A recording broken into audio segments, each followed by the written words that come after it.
ರವಿ ಪಶ್ಚಿಮ ದಿಕ್ಕಿಗೆ 1 ಕಿಲೋಮೀಟರ್ ನಡೆಯುತ್ತಾನೆ. ನಂತರ 180 ಡಿಗ್ರಿ ಹಿಂದಕ್ಕೆ ತಿರುಗಿ ಅರ್ಧ ಕಿಲೋಮೀಟರ್ ನಡೆಯುತ್ತಾನೆ.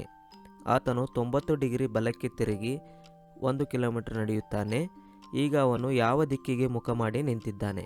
ಓಕೆ, ಈ ಪ್ರಶ್ನೆಗೆ ಉತ್ತರ ನೋಡೋಣ. ರವಿ ಪಶ್ಚಿಮ ದಿಕ್ಕಿಗೆ 1 ಕಿಲೋಮೀಟರ್ ನಡೆಯುತ್ತಾನೆ. ಇಲ್ಲಿ ದಿಕ್ಕುಗಳ ಬಗ್ಗೆ ಒಂದು ಸ್ವಲ್ಪ ನಿಮಗೆ ನಾಲೆಡ್ಜ್ ಇರಬೇಕು. ಪಶ್ಚಿಮ ದಿಕ್ಕಿಗೆ 1 ಕಿಲೋಮೀಟರ್ ನಡೆಯುತ್ತಾನೆ. ಓಕೆ,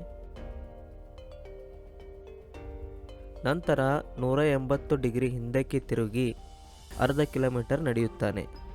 180 ಡಿಗ್ರಿ ಅಂದರೆ ಮತ್ತೆ ಹಿಂದಕ್ಕೆ 180 ಡಿಗ್ರಿ ಅಂದರೆ ಅರ್ಧ ಕಿಲೋಮೀಟರ್ ಅಂದರೆ ಇಲ್ಲೇ ಆಯಿತು. ಅರ್ಧ ಕಿಲೋಮೀಟರ್ ನಡೆಯುತ್ತಾನೆ. ಓಕೆ, ಆತನು 90 ಡಿಗ್ರಿ ಬಲಕ್ಕೆ ತಿರುಗುತ್ತಾನೆ. ಇಲ್ಲಿಗೆ ಬಂದು ನಿಂತಿದ್ದಾನೆ.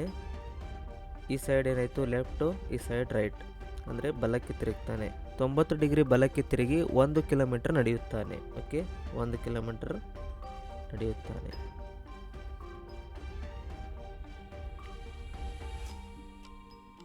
ಈಗ ಅವನು ಯಾವ ದಿಕ್ಕಿಗೆ ಮುಖ ಮಾಡಿ ನಿಂತಿದ್ದಾನೆ? ಓಕೆ, ಇಲ್ಲಿ ನೋಡಿ, ಇದು ಪೂರ್ವ, ಇದು ಪಶ್ಚಿಮ, ಇದು ಉತ್ತರ, ಇದು ದಕ್ಷಿಣ.